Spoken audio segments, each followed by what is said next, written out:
हर हर महादेव दोस्तों, स्वागत है आपका हमारे YouTube चैनल पर। आज की वीडियो में हम सुनेंगे शिव महापुराण महात्म्य का तीसरा अध्याय, बिंदुक ब्राह्मण की कथा। श्री सूत जी बोले, शौनक जी सुनो, मैं तुम्हारे सामने एक अन्य गोपनीय कथा का वर्णन करूंगा, क्योंकि तुम शिव भक्तों में अग्रगण्य व वेद देवताओं में श्रेष्ठ हो।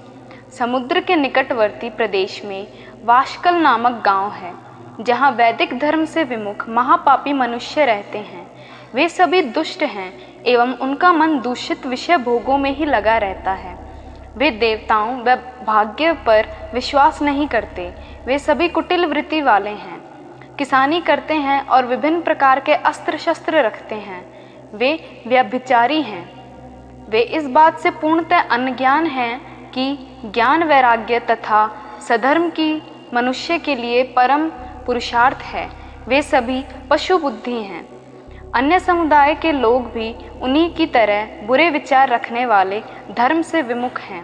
वे नित्य कुकर्म में लगे रहते हैं एवं सदा विषय भोगों में ही डूबे रहते हैं। वहाँ की स्त्रियां भी बुरे स्वभाव की, स्वेच्छारिणी, पाप में डूबी, कुटिल सोच वाली और व्याभिचारिणी हैं। वे सभी सद्व्यवहार तथा सदाचार से सर्वथा शून्य हैं। वहाँ सिर्फ दुष्टों का विनाश है। वाशकल नामक गांव में बिंदुक नाम का एक ब्राह्मण रहता था। वह अधर्मी, दुरात्मा एवं महापापी था। उसकी स्त्री बहुत सुंदर थी। उसका नाम चंचुला था। वह सदा उत्तम धर्म का पालन करती थी, परंतु बिंदुक वेश्यागामी था। इस तरह कुकर्म करते हुए बहुत समय व्यतीत हो गया। उसकी स्त्री काम से पीड़ित होने पर भी, सर्वधर्म नाश के भय से कलेश सहकर भी काफ़ी समय तक धर्म भ्रष्ट नहीं हुई, परंतु आगे चलकर वह भी अपने दुराचारी पति के आचरण से प्रभावित होकर दुराचारिणी और अपने धर्म से विमुख हो गई।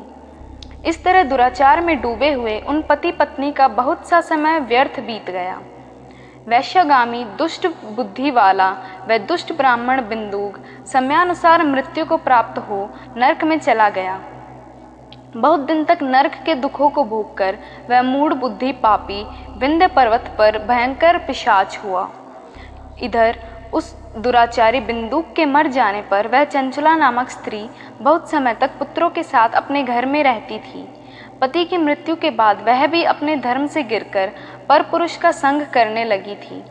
स्त्रियां विपत्ति में भी अपने धर्म का पालन करना नहीं छोड़ती। यही तो तप है।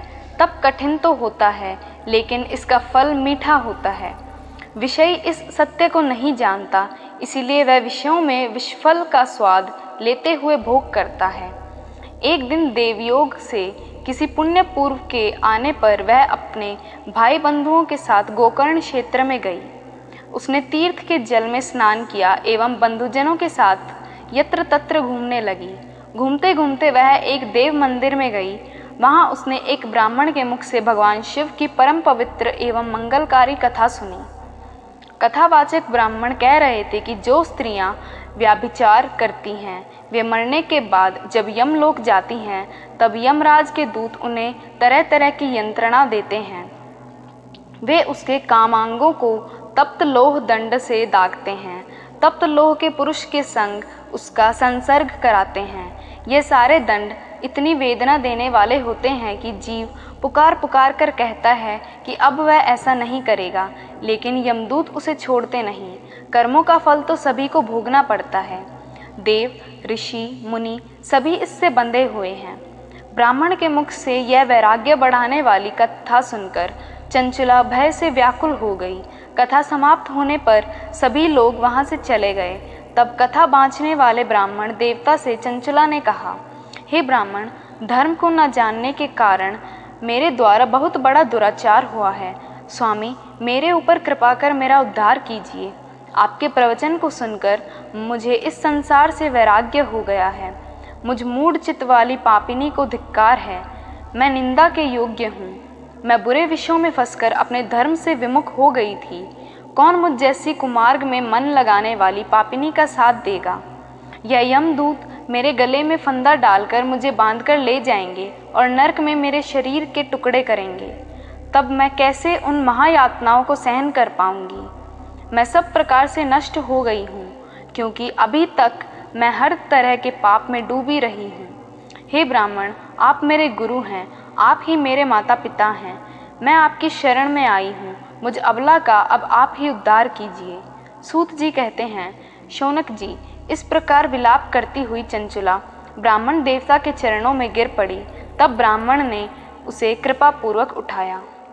ओम नमः शिवाय।